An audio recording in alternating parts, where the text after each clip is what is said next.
శంకర్ గారు స్వామి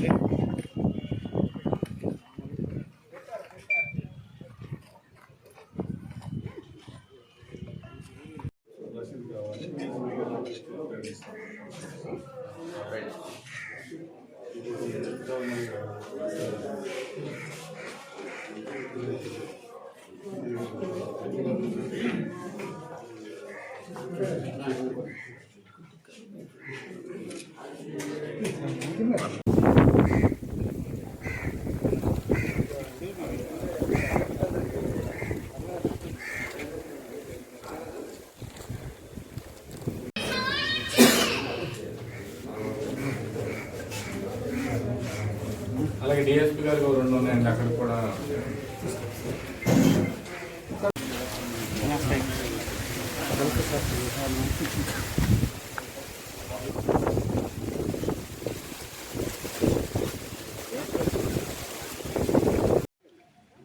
గత 5 సంవత్సరాల్లో వైసీపీ ప్రభుత్వంలో ప్రతి ఒక్కరిని కూడా వ్యక్తిగతంగా అలాగే వారి తాలూకా కుటుంబ సభ్యులను కూడా ఉద్దేశించి వారి తాలూకా శీలాలను శంకిస్తూ అత్యంత అరాచకానికి తెరలేపింది గత ప్రభుత్వం. వైసీపీ ప్రభుత్వం సోషల్ మీడియా వేదికగా ఈ సాంప్రదాయము దేశంలో ఎక్కడా లేనటువంటి కొత్త సాంప్రదాయం జగన్మోహన్ రెడ్డి గారి టైంలో ఆంధ్రప్రదేశ్ రాష్ట్రంలో మనం చూసాం. ఈ వికృతమైనటువంటి సంస్కృతికి తిలోదకాలు ఇవ్వాలనేటువంటి ఒక సత్సంకల్పంతో ఇవాళ ఉన్నటువంటి ఎన్డీఏ ప్రభుత్వం అటు గౌరవ ముఖ్యమంత్రి చంద్రబాబు నాయుడు గారు కానీ, డిప్యూటీ చీఫ్ మినిస్టర్ అయినటువంటి పవన్ కళ్యాణ్ గారు కానీ, మరి బీజేపీ పెద్దలు కానీ అందరూ కలిసి దీని మీద ఒక చట్టాన్ని తీసుకురావాలి. దీన్ని మనం ఇప్పుడే నియంత్రించకపోతే భావితరాలకి ఇది అత్యంత ప్రమాదకరంగా మారబోతుంది. అయిన దానికి కాని దానికి ప్రతిదానికి అబద్ధాలను ప్రచారం చేయటం, వ్యక్తిత్వ శీలాన్ని కూడా హననం చేస్తున్నటువంటి ట్రోలింగ్స్, అనేక మంది మహిళలు అనేక కాపురాలు కూడా కూలిపోయినటువంటి పరిస్థితి, ఎంతోమంది మరి ఈ సోషల్ మీడియా వేదికగా వచ్చినటువంటి కామెంట్లు చూసి ఆత్మహత్యలు చేసుకున్నటువంటి పరిస్థితి, ఇవన్నీ చూసాం మనము.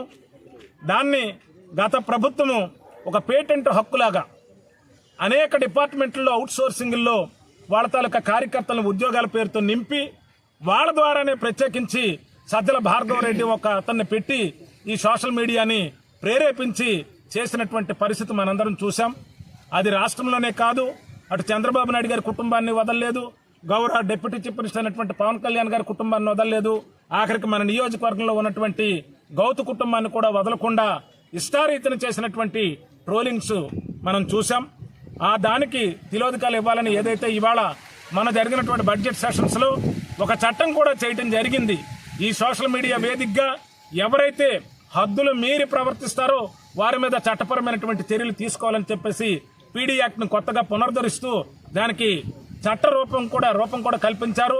మరి ఆ చట్టం తాలూకా వివరాలు కూడా ఇవాళ అన్ని పత్రికల్లో కూడా మనం చూసాం.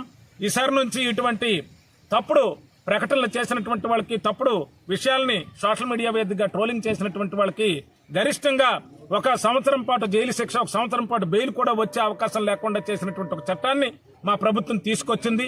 ఇది ఏ ఒక్కరికి, ఇది అందరికీ వర్తిస్తుంది. ఇవాళ రాజ్యాంగం అవతరించి ఆమోదించబడినటువంటి 75 ఏళ్ల పూర్తి చేసుకున్నటువంటి ఈ సందర్భంగా ఈ నియోజకవర్గంలో గతంలో చేసినటువంటి అనేక సోషల్ మీడియా వేదికగా చేసినటువంటి కామెంట్ల మీద, అలాగే బాధ్యత కలిగినటువంటి ఎమ్మెల్సీ హోదాలో ఉంటూ మరి దువ్వాడ శ్రీనివాస్ గారు అప్పుడు పవన్ కళ్యాణ్ గారిని ఉద్దేశించి చేసినటువంటి వ్యాఖ్యలు కానీ, లేదా గౌరవ మంత్రిగా ఉండే అప్పలరాజు గారు మన లోకేష్ బాబు గారిని ఉద్దేశించి చేసినటువంటి వ్యాఖ్యలు కానీ, మరి కొంతమంది వైసీపీ నాయకులు చేసినటువంటి వ్యాఖ్యల మీద ఈరోజు ఇటు డివిజనల్ పోలీస్ అధికారి అయినటువంటి మన డిఎస్పీ గారికి, అలాగే ఎస్హెచ్ఓకి కూడా మేము కొంతమంది వారి మీద ఫిర్యాదులు చేయడానికి ఈరోజు రావడం జరిగింది, ఫిర్యాదులు కూడా ఇవ్వడం జరిగింది.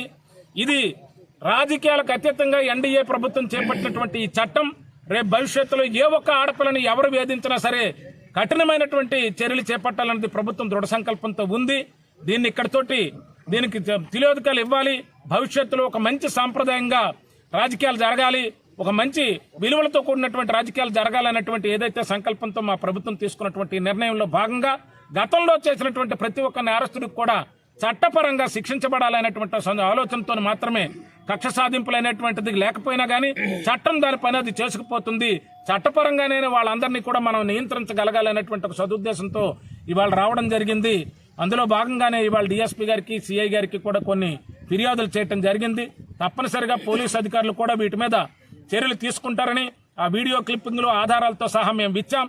వాటన్నిటిని కూడా సమగ్రంగా పరిశీలించి మరి దానికి బాధ్యులైనటువంటి వ్యక్తుల మీద సరైనటువంటి చట్టపరమైనటువంటి చర్యలు చేపడతారని చెప్పి ఆకాంక్షిస్తూ జై హింద్, జై తెలుగుదేశం.